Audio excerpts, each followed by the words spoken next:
Good morning વાલા વિદ્યાર્થી મિત્રો, કેમ છો? મજામાં ને? ધોરણ 11 સાયન્સના બાયોલોજીના પ્રકરણ નંબર 7ના આજના લેક્ચરમાં આપ સૌનું સ્વાગત છે. મિત્રો, લાસ્ટ લેક્ચરની અંદર આપણે ચેતાપેશી અને અંગતંત્ર છે તેનો અભ્યાસ પૂર્ણ કરેલ છે. હવે ત્યાર પછી આપણે જે 3 પ્રાણીઓ છે તેની બાહ્યાકાર વિદ્યા અને અંતસ્થ વિદ્યા એટલે કે એની અંતસ્થ રચના જોવાની છે. એમાંનું જે પહેલું પ્રાણી છે તે પહેલું પ્રાણી છે અળસિયું, કે જેને ઇંગ્લિશમાં અર્થવોર્મ તરીકે ઓળખવામાં આવે છે. હવે મિત્રો, આપણે જોઈએ કે અળસિયું કયા સમુદાયનું પ્રાણી છે, તો આપણને ખબર જ છે કે અળસિયું એક નુપુરક સમુદાયનું અને દેહકોષ્ઠધારી એક લાક્ષણિક પ્રાણી છે. એટલે કે નુપુરક સમુદાયથી જે દેહકોષ્ઠની શરૂઆત થાય છે, આમ નુપુરક સમુદાયનું દેહકોષ્ઠ ધરાવતું પ્રાણી છે. હવે આપણા દેશની અંદર જે અળસિયું છે એને ઇંગ્લિશમાં અર્થવોર્મ કહેવામાં આવે છે. તો આપણા દેશની અંદર જે અળસિયું છે એ અળસિયામાં એક તો ફેરીટેમા પોસ્થુમા છે અને બીજું છે લુમ્બ્રિકન્સ છે, તે એક સામાન્ય છે. હવે અળસિયાનો કલર આપણે જોઈએ કે કેવા કલરનું જોવા મળે છે, તો તે રતાશ પડતા કથ્થઈ રંગનું હોય છે અને ક્યાં રહે છે, તો જમીનની અંદર રહે છે. એટલે કે જે ભીનાશવાળી જમીન હોય છે તેના ઉપરના સ્તરમાં રહે છે. હવે દિવસ દરમિયાન તે શું કરે છે કે માટીની અંદર રહી અને માટીનું ભક્ષણ કરે છે અને આ જે માટી ખાય છે એની સાથે સાથે એ માટીની અંદર ખોરાક પણ આવે છે અને જે બાકીની જે માટી છે તેનું ઉત્સર્જન કરે છે અને આ ઉત્સર્જન છે તે ગોળકોના સ્વરૂપમાં કરે છે અને એના કારણે નાની નાની ઢગલીઓ જોવા મળે છે. અને આ નાની ઢગલીઓ છે તેના ઉપરથી આપણે અળસિયા છે તેનું પગેરું આપણને મળે છે, એટલે કે તે આ જગ્યાએ રહેતા હશે તેવું આપણને જોવા મળે છે. તો આપણે જોઈએ કે અળસિયાની માહિતી. તો અળસિયું લાલાશ પડતા કથ્થઈ રંગનું સ્થળચર અપૃષ્ઠવંશી પ્રાણી છે. એટલે કે એનો કલર જોઈએ તો કેવા કલરનું છે? લાલાશ પડતા કથ્થાઈ રંગનું છે. સ્થળચર એટલે કે પૃથ્વી ઉપર રહે છે, ટૂંકમાં જમીન ઉપર રહે છે. અપૃષ્ઠવંશી પ્રાણી છે એટલે કે એની અંદર મેરુદંડ જોવા મળતો નથી.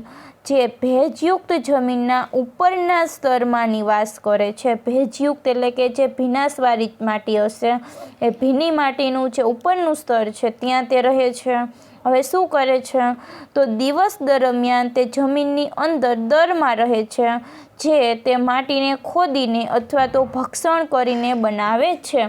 એટલે કે તે દિવસ દરમિયાન શું કરે છે કે જમીનની અંદર દર મારીએ છે. તો એ દર કેવી રીતે તે બનાવે છે? તો તે જમીનની અંદર જ દર બનાવે છે, તે માટીને ખોદીને, અથવા તો એ માટી છે તેનું ભક્ષણ કરે છે, એટલે કે માટી છે તેને ખાય છે. તો આવી રીતે તે શું કરે છે? દર બનાવે છે. હવે બગીચામાં તેના દ્વારા ઉત્સર્જિત મળ દ્વારા તેને શોધી શકાય છે. હવે આપણે ગોતવું હોય કે અળસિયું છે તે ક્યાં રહે છે, તો જે અળસિયું છે તેનું જે ઉત્સર્જન છે એટલે કે એનું જે મળ છે એના જે નાની નાની ઢગલી રૂપે એના ગોળકો સ્વરૂપેનું મળ છે તે આપણને જોવા મળશે. તો એના આધારે આપણે ગોતી શકીએ કે તે અળસિયું છે તે આ જગ્યા ઉપર હાજર હશે. હવે જે અળસિયું છે તેનું જે મળ છે તેને વર્મી કમ્પોસ્ટિંગ તરીકે ઓળખવામાં આવે છે. તમને અહીંયા વર્મ કાસ્ટિંગ આપ્યું છે અથવા તો વર્મી કમ્પોસ્ટિંગ. હવે એનું કામ છે તે આપણે બધાને ખબર જ છે કે અળસિયાનું ખાતર વર્મી કમ્પોસ્ટિંગ એટલે કે અળસિયું છે તેનું જે આ મળ છે તેના ખાતરને આપણે વર્મી કમ્પોસ્ટિંગ તરીકે ઓળખીએ છીએ અને તે સારું એવું હોય છે કે જેનાથી પાકને સારો એવો ફાયદો થાય છે. હવે ફેરીટેમા અને લુમ્બ્રિકન્સ છે તે સામાન્ય રીતે ભારતીય અળસિયા છે. એટલે કે જે નામ આપ્યા છે કે ફેરીટેમા અને જે લુમ્બ્રિકન્સ છે તે ભારતીય અળસિયા છે. ફેરીટેમા છે, ફેરીટેમા પોસ્થુમા, ફેરીટેમા પ્રજાતિ છે, પોસ્થુમા જાતિ છે, તે પણ એક સામાન્ય ભારતીય અળસિયું છે. તો મિત્રો, આ હતી અળસિયાની સામાન્ય માહિતી. હવે ત્યારબાદ આપણે એની બાહ્યાકાર વિદ્યા પહેલાં જોવાની છે. બાહ્યાકાર વિદ્યા પૂર્ણ થઈ જાય ત્યાર પછી આપણે જોવાની છે તેની અંતસ્થ રચના. તો હવે મિત્રો, ફરી એકવાર આપણે જોઈએ કે લાલાશ પડતા કથ્થઈ રંગનું સ્થળચર પ્રાણી છે, અપૃષ્ઠવંશી, નુપુરક સમુદાયનું દેહકોષ્ઠધારી પ્રાણી. ક્યાં રહે છે? તો જે ભીની જમીન છે તેના ઉપરના સ્તરમાં રહે છે. હવે કાર્ય શું કરે છે? તો દિવસ દરમિયાન તે જે જમીનની અંદર રહે છે, જમીનની અંદર શું કરે છે? દર બનાવે છે. હવે એ દર કેવી રીતે બનાવે છે તો માટીને ખોદીને બનાવે છે અથવા તો તે માટીનું ભક્ષણ કરશે, એટલે કે તે માટીને ખાશે તો એના કારણે દર બને છે અને એની અંદર તે રહે છે. હવે આપણે અળસિયા ક્યાં રહે છે તે આપણે ગોતવું હોય તો જે બગીચા છે તેની અંદર આપણને અળસિયાનું ઉત્સર્જન મળે છે. તો આ ઉત્સર્જિત મળ છે તેની મદદથી આપણે જોઈ શકીએ છીએ અને શોધી શકીએ છીએ કે અહીંયા અળસિયા રહેતા જોવા મળે છે. ત્યારબાદ વાત કરીએ કે જે અળસિયા છે તેનું છે આ ગોળકોનું છે નાની નાની ઢગલી રૂપે તેનું છે ઉત્સર્જન કરે છે, તો એને વર્મી કમ્પોસ્ટ અથવા તો વર્મી કાસ્ટિંગ તરીકે ઓળખવામાં આવે છે કે તેનો ખાતર તરીકે ઉપયોગ થાય છે. અને નામ બે આપ્યા છે કે ફેરીટેમા અને જે લુમ્બ્રિકન્સ છે. જુઓ મિત્રો, આ બંને પ્રજાતિ છે. ફેરીટેમા છે તે પણ પ્રજાતિ છે અને લુમ્બ્રિકસ છે તે પણ પ્રજાતિ છે. તો આ બંને પ્રજાતિ છે તે ભારતની અંદર સામાન્ય જોવા મળતા અળસિયા છે. હવે મિત્રો, આપણે નાના હતા ત્યારથી જ તમે 5મા ધોરણથી તમારે આવે જ છે કે અળસિયું ખેડૂતનું મિત્ર છે. શા માટે આવી જ ગયું છે આગળ કે અળસિયું ખેડૂત મિત્ર તરીકે ઓળખાય છે. તો શા માટે અળસિયું ખેડૂત મિત્ર તરીકે ઓળખાય છે? તો એનું કારણ છે કે અળસિયું જે જમીનની અંદર રહે છે, જે માટીમાં રહે છે, એ માટીને તે ખાય છે. તો ખાશે તો એના કારણે એ માટી છે તે છિદ્રાળુ બને છે અને છિદ્રાળુ માટી બને છે એના કારણે પાણી અને જે ઓક્સિજન છે તે માટીની અંદર સરળતાથી એમાં શોષાઈ શકે છે અને એના કારણે જે વનસ્પતિ હોય છે, જે છોડ હોય છે, પાક હોય છે, તેના મૂળને પાણી અને ઓક્સિજન ઝડપથી મળી રહે છે. એ સિવાય અળસિયું છે તે માટીને ખાય છે અને એ માટી છે તેનું ખાતર બનાવે છે. તો આવી રીતે અળસિયું છે તે ખેડૂત છે તેના પાક માટે ફાયદો કરે છે, એટલા માટે તેને ખેડૂતના મિત્ર તરીકે ઓળખવામાં આવે છે. તો હવે ચાલો આપણે જોઈએ કે અળસિયાની બાહ્યાકાર વિદ્યા, મોર્ફોલોજી. બાહ્યાકાર વિદ્યાને ઇંગ્લિશમાં કહે છે મોર્ફોલોજી. હવે આપણને ખબર જ છે કે અળસિયાની અંદર સમખંડતા જોવા મળે છે. સમખંડતા એટલે શું? તો એનું શરીર છે તે અંદરથી અને બહારથી એમ એક સરખા ખંડમાં વિભાજિત થયેલું છે. ચોથા પાઠની અંદર ભણી ગયા છીએ. તો આ પ્રકારની જે રચના છે તેને સમખંડીય ખંડતા તરીકે ઓળખવામાં આવે છે. તો આમ અળસિયામાં ખંડો જોવા મળે છે તો આપણને ખબર છે, પરંતુ એની અંદર કેટલા ખંડો જોવા મળે છે એ ખબર નથી. તો આજે અહીંયા જોવાનું છે કે અળસિયામાં 100 થી 120 જેટલા ખંડો જોવા મળે છે. મિત્રો, યાદ રાખવાનું છે. અને અહીંયા દરેક ખંડની અંદર કોઈકના કોઈક એનું જે અંગ છે તે આવેલું છે. તો આપણે એ પણ યાદ રાખવાનું થશે કે કઈ રચના કયા ખંડમાં આવેલી છે તે. એટલે ખંડ છે તે મિત્રો બહુ સારી રીતે યાદ રાખજો, કારણ કે મુખ કયા ખંડમાં આવેલું છે, મુખાગ્ર કયા ખંડમાં આવેલું છે, વલયિકા કયા ખંડની બનેલી છે, આવા બધા પ્રશ્ન આવશે. આપણે અહીંયા જોતા જઈએ છીએ એમ આવતું જશે કે કયા ખંડની અંદર કઈ કઈ વસ્તુ આવે છે તે. તો ચાલો હવે જોઈએ કે અળસિયાનું શરીર લાંબુ, નળાકાર અને 100 થી વધુ સરખા ટૂંકા ખંડો એટલે કે 100 થી 120 સમખંડોમાં વહેંચાયેલું હોય છે. કે અળસિયું છે તેનું શરીર કેવું છે? એક તો લાંબુ છે, એનો આકાર કેવો છે? નળાકાર છે. એ ઉપરાંત એની અંદર શું આવેલું છે? ટૂંકા ખંડો આવેલા છે. કેવા ટૂંકા ખંડો છે? સરખા છે. અને કેટલા છે? 100 થી વધારે છે. એટલે કાઉન્સમાં આપ્યું છે કે 100 થી લઈ કરી અને 120 સમખંડો એટલે કે સરખા ખંડો. તો આમ મિત્રો અળસિયું છે તેનું શરીર એક લાંબુ છે, નળાકાર છે અને એના શરીરની અંદર 100 થી વધારે ટૂંકા અને સમખંડો એટલે કે સરખા ખંડો છે. દરેક ખંડ કેવો છે? સમાન છે. કોઈ લાંબો કોઈ મોટો એવો જોવા મળતો નથી. દરેક ખંડ સરખો છે, તો એને કહે છે સમખંડતા. તો આવા 100 થી 120 સમખંડો છે તે અળસિયામાં જોવા મળે છે. આગળ જોઈએ, શરીરની પૃષ્ઠ સપાટીએ લંબ અક્ષે એક ગાઢ પૃષ્ઠ મધ્ય રેખા એટલે કે પૃષ્ઠ રુધિરવાહિની આવેલી હોય છે. હવે મિત્રો, પૃષ્ઠ અને વક્ષ એટલે શું એ તો તમને બધાને સારી રીતે ખ્યાલ જ છે કે પૃષ્ઠ એટલે કે ટૂંકમાં આપણે કહીએ કે પીઠનો ભાગ અને વક્ષ એટલે કે છાતીનો ભાગ. હવે જે અળસિયું છે તેનો પૃષ્ઠ ભાગ કયો છે અને વક્ષ ભાગ કયો છે એ આપણે ઓળખવું હોય તો કેના આધારે ઓળખીએ છીએ? રુધિરવાહિની. કઈ રુધિરવાહિની? પૃષ્ઠ રુધિરવાહિની. તો મિત્રો નામ છે પૃષ્ઠ રુધિરવાહિની. તો તે ક્યાં આવેલી હશે? પૃષ્ઠ બાજુએ, એટલે કે જે પીઠનો ભાગ છે ત્યાં. તો શરીરની પૃષ્ઠ સપાટીએ લંબ અક્ષે એટલે કે અળસિયું છે તે આવું હશે, એની પૃષ્ઠ સપાટીએ આવી રીતે લંબ અક્ષે મધ્યમાં રુધિરવાહિની આવેલી છે, તેને કહે છે પૃષ્ઠ રુધિરવાહિની. તો એના આધારે આપણે પૃષ્ઠ બાજુની ઓળખ કરી શકીએ. હવે મિત્રો, જેમ આપણે હાથની અંદર જોઈ શકીએ છીએ આપણી રુધિરવાહિનીઓ, નસો છે, રગ દેશી ભાષામાં, કે જે શીરા અને ધમની છે, વેન્સ એન્ડ આર્ટરી, તો એને આપણે આપણા હાથમાં જોઈ શકીએ છીએ કે બહારથી. તો એવી જ રીતે અહીંયા જે અળસિયું છે તેની પૃષ્ઠ બાજુએ એક વચ્ચે પૃષ્ઠ રુધિરવાહિની જોવા મળે છે. તો એના આધારે આપણે ઓળખ કરી શકીએ કે આ એનો પૃષ્ઠ ભાગ છે. અને વક્ષ બાજુએ પણ કંઈક આવેલું છે. તો વક્ષ બાજુની ઓળખ તે બાજુએ આવેલા જનન છિદ્રો દ્વારા થાય છે. એટલે કે જનન છિદ્રો ક્યાં આવેલા છે? વક્ષ બાજુએ આવેલા છે. તો જનન છિદ્રની અંદર માદા જનન છિદ્ર અને નર જનન છિદ્ર, તો આ બે છિદ્રો છે તેની વક્ષ બાજુએ આવેલા જોવા મળે છે. હવે ત્યારબાદ આગળ જોઈએ કે અગ્ર છેડે મુખ અને મુખાગ્ર આવેલા હોય છે. અગ્ર એટલે કે જે આગળનો છેડો છે ત્યાં શું આવેલું છે? મુખ, અને મુખની આગળ મુખાગ્ર, મુખનો આગળનો ભાગ એટલે કે મુખાગ્ર. તો આમ અગ્ર ભાગે મુખ આવેલું છે અને મુખની આગળ મુખાગ્ર આવેલું છે. હવે મુખાગ્ર છે તે શું કરે છે? તો મુખ દ્વારની ફરતે એક છાજલી જેવો ભાગ બનાવે છે, કે જે આપણે આકૃતિમાં જોશું. મુખની આગળ મુખાગ્ર આવેલું છે, તે મુખની ફરતે એક છાજલી જેવો ભાગ બનાવે છે. છાજલી જેવો ભાગ કેવો છે તે આપણે આકૃતિની અંદર જોશું. હવે આ શું કરે છે મુખાગ્ર?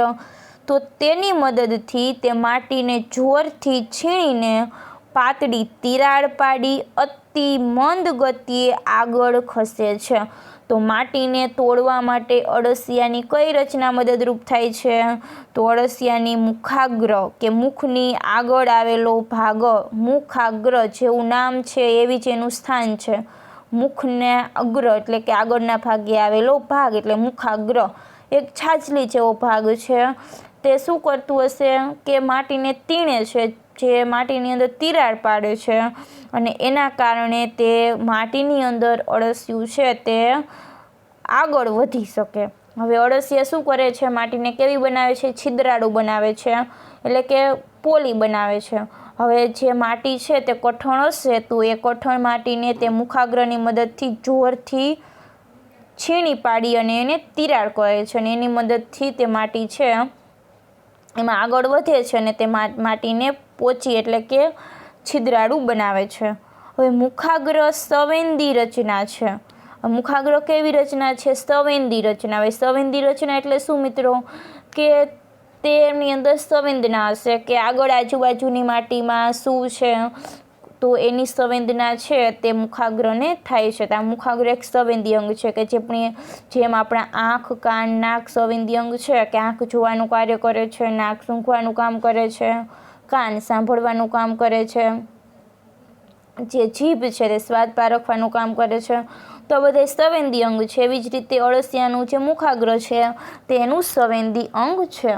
હવે ત્યારબાદ આગળ જોઈએ કે પ્રથમ ખંડ એટલે કયો ખંડ?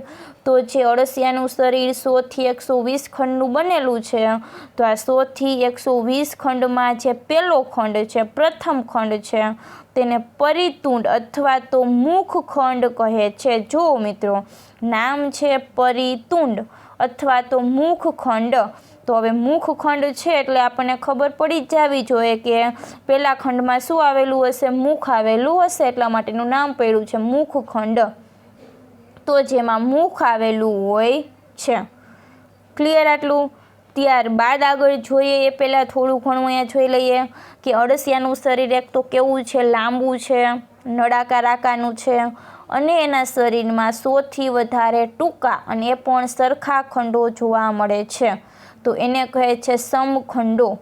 હવે એની પૃષ્ઠ સપાટી છે 4 હોય, પૃષ્ઠ, વક્ષ, અગ્ર અને પશ્વ. એમાં પૃષ્ઠ સપાટીએ શું જોવા મળે છે? મધ્યમાં એટલે કે વચ્ચે રુધિરવાહિની જોવા મળે છે અને રુધિરવાહિનીનું નામ છે પૃષ્ઠ રુધિરવાહિની. તો આમ એની ઓળખ છે તે પૃષ્ઠ રુધિરવાહિની દ્વારા થાય છે. વક્ષ બાજુની ઓળખ કેવી રીતે થાય છે? તો વક્ષ બાજુએ જનન છિદ્ર આવેલા જોવા મળે છે, એટલે નર જનન છિદ્ર અને માદા જનન છિદ્ર. ત્યારબાદ આગળ જોઈએ કે પશ્વ બાજુ, તો પશ્વ બાજુ મળદ્વાર આવેલું હશે કે જેની આગળ આવે છે. હવે ત્યારબાદ એનો અગ્ર છેડો છે, અગ્ર છેડે મુખ આવેલું છે ને મુખની આગળ મુખાગ્ર આવેલું છે. હવે મુખાગ્ર શું છે? તો મુખની આગળ આવેલો ભાગ છે અને એક છાજલી જેવો ભાગ છે અને એની મદદથી તે શું કરે છે કે માટી છે તેને જોરથી છીણે છે, માટીની તિરાડ પાડે છે અને અળસિયું છે તે માટીની અંદર ધીમી ગતિએ આગળ વધે છે અને માટીને છિદ્રાળુ અને પોલી બનાવે છે. મુખાગ્ર એક સંવેદીય રચના છે. એમાં હવે અળસિયાનો જે પહેલો ખંડ છે, પ્રથમ ખંડ છે કે જેને પરિતુંડ અથવા તો એનું બીજું નામ છે મુખખંડ કહે છે. શું કામ મુખખંડ કહે છે? કારણ કે એની અંદર મુખ આવેલું છે. તો પ્રથમ ખંડને પરિતુંડ અથવા મુખખંડ કહે છે કે જેમાં મુખ આવેલું જોવા મળે છે. હવે વાત થાય છે પરિપક્વ અળસિયામાં. હવે મિત્રો પરિપક્વ અળસિયું એટલે કેવું અળસિયું કે જે પુખ્તાવસ્થાએ પહોંચશે, કે અલગ અલગ અવસ્થા આવે, પહેલાં બાલ્યાવસ્થા આવે, કિશોરાવસ્થા આવે, પુખ્તાવસ્થા આવે. પુખ્તાવસ્થા એટલે કેવી અવસ્થા કે તે પ્રજનનના કાર્ય માટે સક્ષમ બની શકે, કે જે નરજન્યુ છે તે ઉત્પન્ન થાય અને માદાજન્યુ ઉત્પન્ન થાય, તો એ અવસ્થાને પુખ્તાવસ્થા કહે છે અને એને પરિપક્વ અળસિયું કહે છે. તો આ પરિપક્વ અળસિયાના જે 14 થી 16 ખંડો છે, કે આ 14 થી 16 ખંડો છે તે ગ્રંથિમય વલયાકાર રચના બનાવે છે. 14 થી 16 ખંડો ગ્રંથિમય પેશીના ઘેરા પટ્ટાથી આવૃત થયેલો હોય છે અને જેને શું કહે છે? વલયિકા કહે છે. તો અહીંયા મિત્રો આકૃતિ છે તેની અંદર આપેલું જ છે. અહીંયા જોઈ લઈએ કે આ પહેલી આકૃતિ છે કે જો આ મુખ દ્વાર છે અને મુખ દ્વારની ફરતે અહીંયા જે અંદરનો આ ભાગ આવેલો છે તે ભાગ છે મુખાગ્ર. તો આ છાજલી જેવો ભાગ છે, તમે એ આકૃતિમાં જોઈ શકો છો કેવો ભાગ છે કે જેનાથી માટી છે તેમાં તિરાડ પડશે. જે મુખાગ્ર છે તેની અંદર મુખ દ્વાર છે, એટલે કે આ જે મુખાગ્ર છે તે ક્યાં આવેલું છે? તો મુખ દ્વારની ફરતે. તો અહીંયા જે પ્રથમ ખંડ છે કે જે અહીંયા તમે આકૃતિની અંદર આવી રીતે જોઈ શકો છો કે આ જે પ્રથમ ખંડ છે તેનું નામ આપ્યું છે પરિતુંડ અથવા તો મુખખંડ. શું કામ? તો એમાં શું આવેલું છે? મુખ આવેલું છે એટલા માટે. ક્લિયર આટલું? ત્યારબાદ અહીંયા જુઓ મિત્રો આકૃતિની અંદર આ વલયિકા, કયા ખંડમાં વલયિકા આવેલી છે? એટલે કે 14 થી લઈ કરી અને 16 ખંડો છે. 14 થી 16 ખંડો છે તે એકબીજા સાથે આખી ગ્રંથિમય પેશીથી રક્ષિત થાય છે, આવૃત થાય છે અને આ 3 14 થી લઈ કરીને જે 16 ખંડો છે તે ઘેરા પટ્ટાથી રક્ષાયેલા જોવા મળે છે અને તેને વલયિકા કહે છે. એટલે કે વલયિકા એટલે કે મિત્રો અહીંયા શું હશે કે આ 14, 15 અને 16 આટલા ખંડો છે, 14, 15 અને 16 આ ત્રણેય ખંડો એક જ હશે. આપણે એવું કહી શકીએ એમ કે ત્રણે કેવા થઈ ગયા છે? ભેગા થઈ ગયા છે, ટૂંકમાં બાઇન્ડ થઈ ગયા છે. એટલે ટૂંકમાં આપણે સમજવા માટે એવું કહી શકીએ એમ. તો આ 3 ખંડો છે 14 થી 16 તે ઘેરા પટ્ટાથી આવૃત હોય છે કે જેને આપણે વલયિકા તરીકે ઓળખીએ છીએ. ત્યારબાદ આગળ જોઈએ તો આથી તેનું શરીર છે તે સ્પષ્ટ રીતે 3 વિસ્તારમાં એટલે કે પૂર્વ વલયિકા, વલયિકા અને પશ્વ વલયિકા પ્રદેશમાં વિભાજિત થયેલું હોય છે. તો આમ અળસિયાના શરીરની અંદર આ વલયિકા જોવા મળે છે, એના કારણે એનું શરીર છે તે 3 જે ખંડો છે તેમાં વિભાજિત થાય છે. કયા 3 ખંડો? તો આ જે વલયિકાનો જે પહેલાંનો જે ભાગ છે તેને પૂર્વ વલયિકા કહે છે. ત્યારબાદ આવ્યો વલયિકાનો પ્રદેશ અને ત્યારબાદ વલયિકા પછીનો ભાગ, તો આ વલયિકા પછીના ભાગને કહે છે પશ્વ વલયિકા. તો આ કેના આધારે 3 ખંડમાં વિભાજિત થાય છે, 3 પ્રદેશમાં? તો વલયિકાના આધારે. વલયિકા શું છે? તો 14 થી 16 ખંડો છે તે એક ગ્રંથિમય પેશીના પટ્ટાથી આવૃત હોય છે અને એના દ્વારા જે રચના બને છે તેને વલયિકા કહે છે. હાલો, ક્લિયર? તો આ વલયિકાને આધારે તેના શરીરના 3 ભાગ પડે છે: પૂર્વ વલયિકા, વલયિકા અને પશ્વ વલયિકા.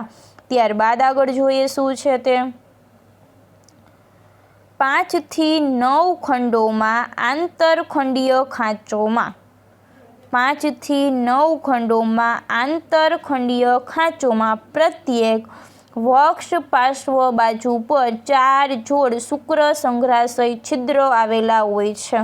હવે મિત્રો આંતરખંડીય ખાંચ કીધું છે. આંતરખંડીય એટલે કે અંદરના ખંડો છે તેની અંદર આવેલી ખાંચમાં કેટલા જોવા મળે છે? 5 થી 9 ખંડોમાં એનું જે આંતરિક ખંડ છે તે આંતરિક ખંડની અંદર જે ખાંચ આવેલી છે તે ખાંચની અંદર વક્ષ અને પાર્શ્વ બાજુ. હવે મિત્રો વક્ષ અને પાર્શ્વ બાજુ એટલે શું? વક્ષ એટલે કે જે નીચેનો ભાગ છે તે વક્ષ અને પાર્શ્વ એટલે કે એની બાજુમાં આવા 4 જોડ શુક્ર સંઘ્રાશય છિદ્રો આવેલા છે મિત્રો. 4 જોડ એટલે કેટલા થશે? ટોટલ 8 થશે. કેવી રીતે હું તમને સમજાવું છું કે આ અળસિયું છે. હવે આ અળસિયું છે તેને કઈ બાજુ કીધી છે કે વક્ષ. તો વક્ષ બાજુએ અને પાર્શ્વ બાજુ એટલે કે આવી રીતે આમ બંને પાર્શ્વ બાજુએ બાજુએ 4 જોડ એટલે ટોટલ 8 શુક્ર સંઘ્રાશયના છિદ્રો આવેલા છે. મિત્રો શુક્ર સંઘ્રાશય છિદ્રો એટલે શું? તો શુક્ર સંઘ્રાશય એટલે કે શુક્રકોષનું સંગ્રહ કરે છે કે જે અહીંયા જે અળસિયું છે તેમાં જે શુક્રકોષ ઉત્પન્ન થશે તો એ શુક્રકોષનું સંગ્રહ કરતી કોથળી જેવી રચના કે જેને શુક્ર સંઘ્રાશય તરીકે ઓળખવામાં આવે છે. તો આવી રીતે ત્યાં 5 થી 9 ખંડની અંદર આવેલી તે જોવા મળે છે અને વક્ષ બાજુએ ને તે પણ બંને પાર્શ્વ બાજુએ. હાલો, ક્લિયર આટલું? ત્યારબાદ આગળ જોઈએ. 14મા ખંડની મધ્ય વક્ષ રેખા એ એક જ માદા જનન છિદ્ર આવેલું હોય છે. હવે વક્ષ બાજુએ જ મિત્રો જનન છિદ્ર આવેલા હશે કે તે આગળ આપણે જોઈ ગયા છીએ કે પૃષ્ઠ બાજુએ પૃષ્ઠરુધિર વાહિની હશે અને વક્ષ બાજુની ઓળખ જનન છિદ્ર દ્વારા થાય છે. તો અહીંયા જે 14મું ખંડ છે તેની મધ્ય વક્ષ રેખા, જો મધ્ય વક્ષ કીધું છે એટલે કે વક્ષ બાજુ અને વક્ષ બાજુએ વચ્ચેથી પસાર થતી રેખા એટલે કે મધ્ય વક્ષ રેખા. અહીંયા શું આવેલું છે? માદા જનન છિદ્ર. કેટલું? 1 જ. તો આ માદા જનન છિદ્ર 1 આવેલું છે. કયા ખંડમાં? 14મા ખંડમાં. કઈ જગ્યાએ? વક્ષ બાજુએ, મધ્ય વક્ષ બાજુએ. હવે અહીંયા આપણે જોઈએ તો અળસિયું ઉભયલિંગી પ્રાણી છે એટલે કે એક જ પ્રાણીની અંદર શુક્રકોષ અને અંડકોષ બંને ઉત્પન્ન થાય છે. હવે મિત્રો આ શુક્રકોષ અને અંડકોષ બંને ઉત્પન્ન થાય છે તો એની અંદર બંને છિદ્ર આવેલા હશે. નર જનન છિદ્ર હશે અને માદા જનન છિદ્ર બંને હશે. તો આપણે માદા જનન છિદ્રની વાત કરી. હવે ત્યારબાદ આગળ આવે છે નર જનન છિદ્ર. તો નર જનન છિદ્ર આવેલા છે 1 જોડ એટલે કે કેટલા થશે? 2 થશે. માદાની અંદર માદા જનન છિદ્ર 1 જ છે. નર જનન છિદ્ર આવેલા છે 1 જોડ. ક્યાં આવેલા છે? 18મા ખંડમાં. કઈ બાજુએ? વક્ષ પાર્શ્વ બાજુએ એટલે કે વક્ષ બાજુએ અને તેને વક્ષની અંદર પણ એના જે પાર્શ્વ બાજુએ છે ત્યાં. તો આમ 1 જોડ નર જનન છિદ્ર 18મા ખંડમાં વક્ષ પાર્શ્વ બાજુએ આવેલા જોવા મળે છે. ત્યારબાદ આગળ જોઈએ કે શરીરની સપાટી પર અતિ સૂક્ષ્મ અસંખ્ય છિદ્રો ખુલે છે કે જેને ઉત્સર્ગ છિદ્રો કહે છે. એ પહેલાં મિત્રો અહીંયા આપણે આકૃતિની અંદર માદા જનન છિદ્ર અને નર જનન છિદ્ર છે તે આપણે જોઈ લઈએ. અહીંયા જે આકૃતિ આપેલી છે તે આકૃતિ પૃષ્ઠ દેખાવની આપેલી છે. એ નંબરની આકૃતિ 7.9 એ આકૃતિ આપેલી છે તેના પૃષ્ઠ દેખાવની છે. અહીંયા જે આ સી નંબરની આકૃતિ આપેલી છે એના મુખદ્વારની જેનો મુખદ્વાર છે તે મુખદ્વાર દર્શાવતો એનો પાર્શ્વ ભાગ છે. અને જે આ બી નંબરની આકૃતિ આપેલી છે મિત્રો તે એના વક્ષ દેખાવની છે. તો આપણે પૃષ્ઠ દેખાવ જોઈ લીધો, મુખદ્વાર દર્શાવતો ભાગ જોઈ લીધો. હવે આપણે આ એક આકૃતિ બાકી છે કે વક્ષ દેખાવની. તો અહીંયા આપણે જોઈએ કે તમને અહીંયા વજ્રકેશ બતાવે છે. વજ્રકેશ શું છે તે આગળ વર્ણન આવે છે. હવે ત્યારબાદ માદા જનન છિદ્ર. જો આ માદા જનન છિદ્ર છે તે ક્યાં આવેલું છે? ઝૂમ કરીને આપણે જોઈએ તો એક જ છે, એક જ છે. અને ક્યાં આવેલું છે? વચ્ચે, એટલે કે મધ્ય વક્ષ, એટલે કે આવી રીતે વચ્ચે આવેલું જોવા મળે છે. અહીંયા દર્શાવ્યું છે વલયિકા. વલયિકા એટલે 14 લઈ કરી અને 16નો ખંડ. હવે મિત્રો ત્યાર પછી કીધું છે નર જનન છિદ્ર. કેટલા આવેલા છે? એક જોડ, એટલે કે 2 વક્ષ પાર્શ્વ બાજુએ. એટલે અહીંયા તમે જોઈ શકો છો કે આ વક્ષ પાર્શ્વ બાજુ છે. આ 18મો ખંડ છે. હવે મિત્રો અહીંયા તમને પ્રશ્ન થશે કે આ 14મો ખંડ છે તો 15 અને ડાયરેક્ટ આ 16મો આવી જશે. તો અહીંયા કન્ફ્યુઝન થાય એવું છે. તમે અહીંયાથી ખંડ છે ત્યાં ગણતરી કરતા આવશો, પહેલો, બીજો, ત્રીજો, ચોથો, તો આ 14મો આવશે. પરંતુ આ ખંડ છે ને તે ડાયરેક્ટ કેટલામાં આવશે? 17મો આવશે. શું કામ? તો 14 થી 16 છે તે ભેગા મળેલા છે. એટલે ડાયરેક્ટ ગણતરીની અંદર અહીંયા જે બાહ્યાકાર રચનાની અંદર આપણે જોઈએ છીએ તો અહીંયા ડાયરેક્ટ 14 થી 16 ભેગા બતાવે છે અને એના પછી તરત જ જે આ ખંડ છે તે 17મો આવે છે. અને ત્યાર પછી આ ખંડ કયો છે? 18મો છે. કારણ કે આ વલયિકા છે એટલા માટે તેને ત્રણેયને ભેગા દર્શાવે છે. તો આ 18મો ખંડ થશે. આ 14મો છે, ત્યાર પછી આ 17મો અને આ ખંડ 18મો થશે. કે મેં જ્યાં રાઉન્ડ કર્યું છે તે 18મો ખંડ છે. અને ત્યાં નર જનન છિદ્ર આવેલા છે. કેટલા છે? 1 અને 2 વક્ષ અને પાર્શ્વ બાજુ, એટલે કે સાઈડમાં આવેલા જોવા મળે છે. એ સિવાય તમને અહીંયા જનનાંકુરો પણ જોવા મળે છે કે જે 17મા ખંડમાં અને ત્યારબાદ 19મા ખંડમાં જે જનનાંકુરો છે તે આવેલા જોવા મળે છે. ત્યારબાદ આગળ જોઈએ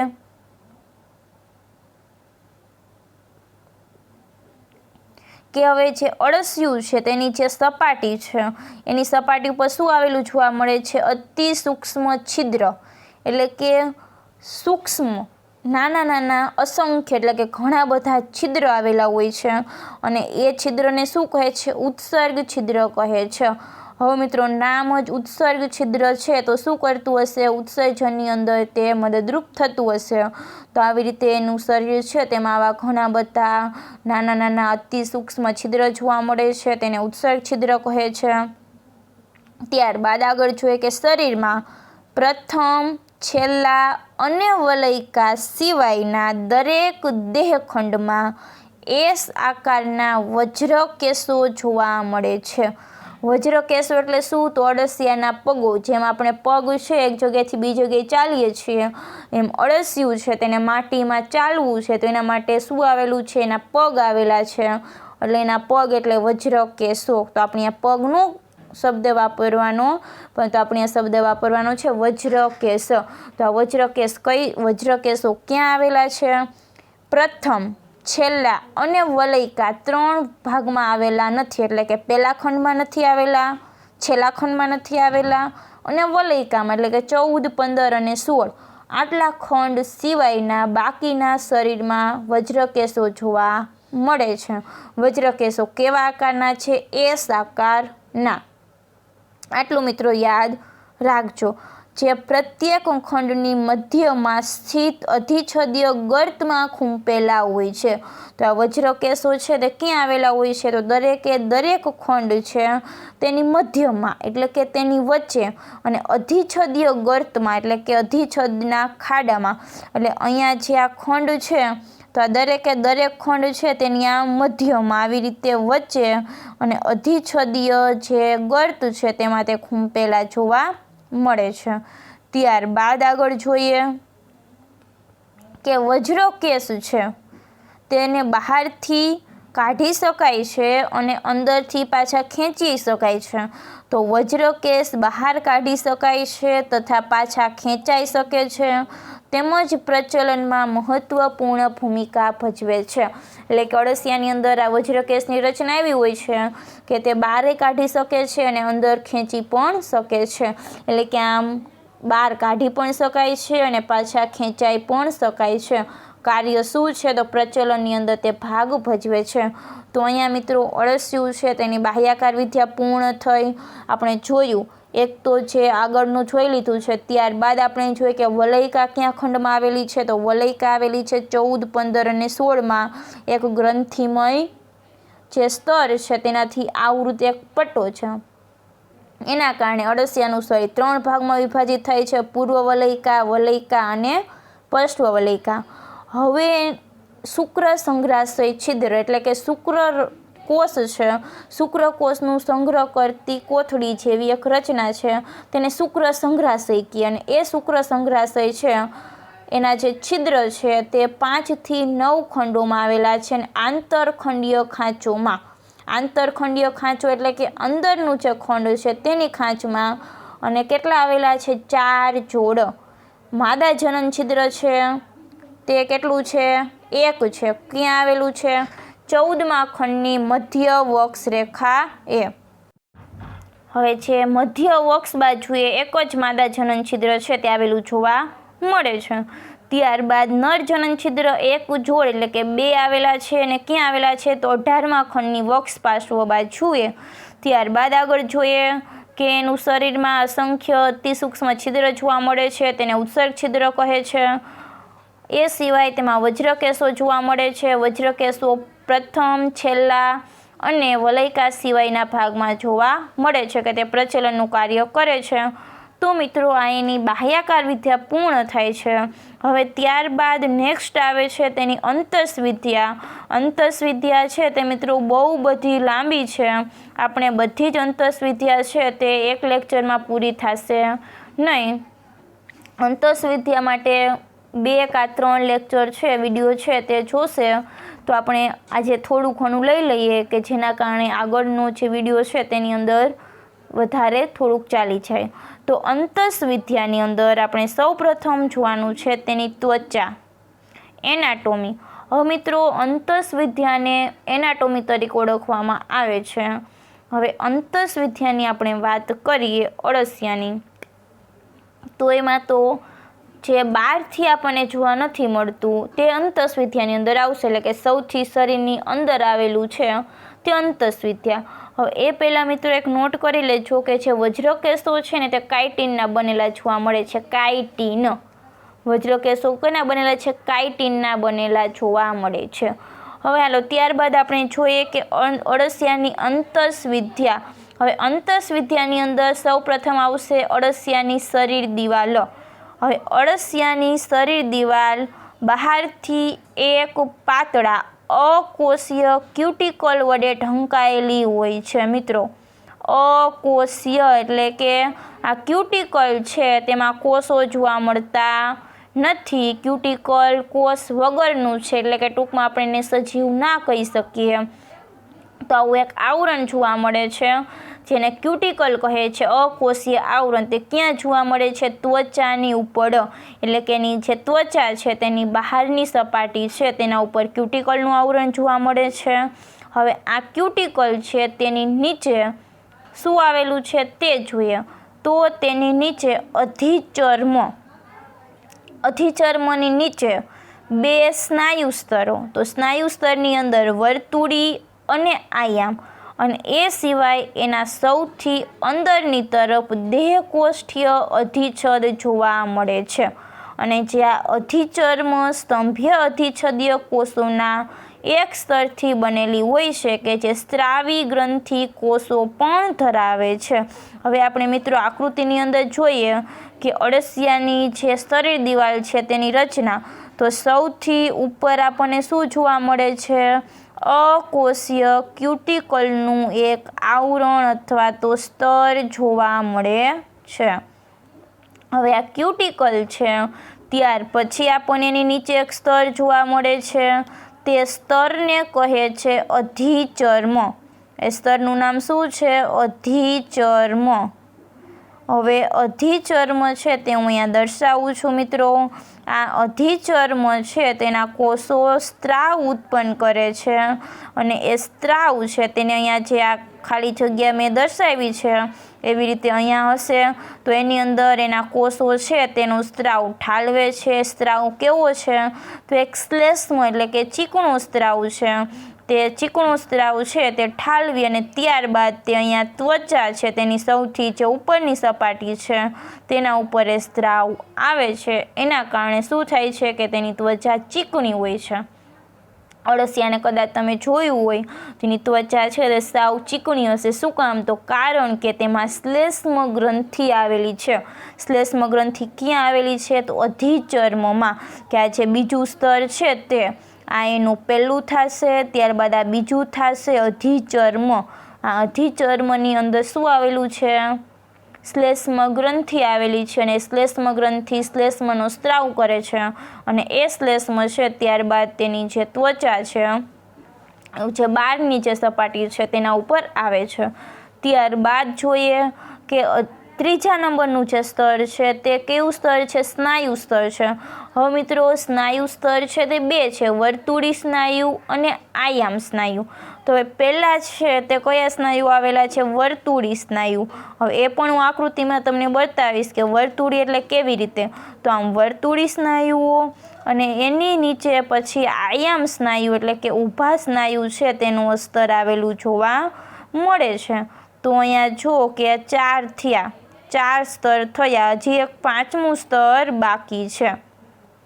આ ત્રીજું, ત્યારબાદ આ ચોથું અને હવે 5મા નંબરનું સ્તર છે તે સ્તર છે અધિછદીય. અને એ સ્તર કેવું છે કે તે દેહકોષ્ઠ ધરાવે છે. દેહકોષ્ઠીય અધિછદ એટલે કે અહીંયા અવકાશ જોવા મળે છે, ખાલી જગ્યા જોવા મળે છે.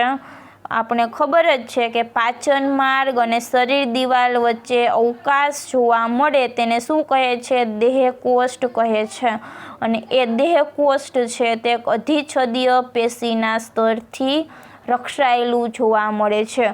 તો આમ અહીંયા અળસિયું છે તેમાં ટોટલ 5 પ્રકારના સ્તરો એની દિવાલમાં શરીર દિવાલમાં જોવા મળે છે. સૌથી ઉપરનું સ્તર ક્યુટિકલ કેવું છે અકોષીય છે એટલે કે કોષોનું બનેલું નથી, એ કેવું પદાર્થ છે ક્યુટિકલ કે તે કોષ વગરનું છે. ત્યારબાદ એના નીચેનું સ્તર છે તે કયું સ્તર થશે અધિચર્મ સ્તર. આ અધિચર્મ સ્તરની અંદર શું થાય છે સ્ત્રાવ થાય છે. કે અધિચર્મીય જે સ્તર છે તે કેનું બનેલું છે તો સ્તંભીય અધિચ્છદ કોષોનું એટલે કે જે સ્તંભાકાર અધિચ્છદ પેશી છે તેનું બનેલું છે અને તે સ્ત્રાવ કરે છે. એટલા માટે તેની અંદર સ્ત્રાવી ગ્રંથિ હશે અને આ કોષોનો જે સ્ત્રાવ થાય છે તે મેં જે તમને અહીંયા રચના બતાવી છે તેની અંદર તે સ્ત્રાવ ભેગો થશે અને ત્યારબાદ તે બહાર આવશે અને જેના કારણે એની સપાટી છે શરીરની સપાટી ચીકણી જોવા મળે છે. તો આ સ્તંભીય અધિચર્મ સ્તર પછી જોવા મળે છે સ્નાયુ સ્તરો. તો મિત્રો સ્નાયુ સ્તરો 2 પ્રકારના, વર્તુળી સ્નાયુ ત્યારબાદ આયામ સ્નાયુ. અને આયામ સ્નાયુ પછી જોવા મળે છે દેહકોષ્ઠ એટલે કે અવકાશ. અને એ દેહકોષ્ઠ છે તેનું સ્તર અધિછદીય પેશીનું બનેલું જોવા મળે છે. હવે આપણે જોઈએ કે વર્તુળી સ્નાયુ અને આયામ સ્નાયુ એટલે શું. તો મિત્રો આ અળસિયું છે. હવે અળસિયાની અંદર આ રીતે જે સ્નાયુ ગોઠવાયેલા હશે તો એ સ્નાયુને કહે છે વર્તુળી સ્નાયુ અને આ રીતે જે સ્નાયુ ગોઠવાયેલા હશે તેને કહે છે આયામ સ્નાયુ. એટલે કે સ્નાયુ કેવી રીતે ગોઠવાયેલા છે એ રીતે એના 2 નામ પડ્યા છે વર્તુળી સ્નાયુ અને આયામ સ્નાયુ. તો મિત્રો અહીંયા જે અળસિયું છે તેની જે શરીર દિવાલ છે તે પૂર્ણ થાય છે. હવે ત્યારબાદ આપણે નેક્સ્ટ ટાઈમ જોશું પાચન તંત્ર. અળસિયાનું પાચન તંત્ર છે તે હવે આગળ આવે છે નેક્સ્ટ ટાઈમ. તો તે હવે આપણે નેક્સ્ટ લેક્ચરમાં જોશું. આજે અહીંયા સુધીનું રાખીએ. Thank you so much and all the best.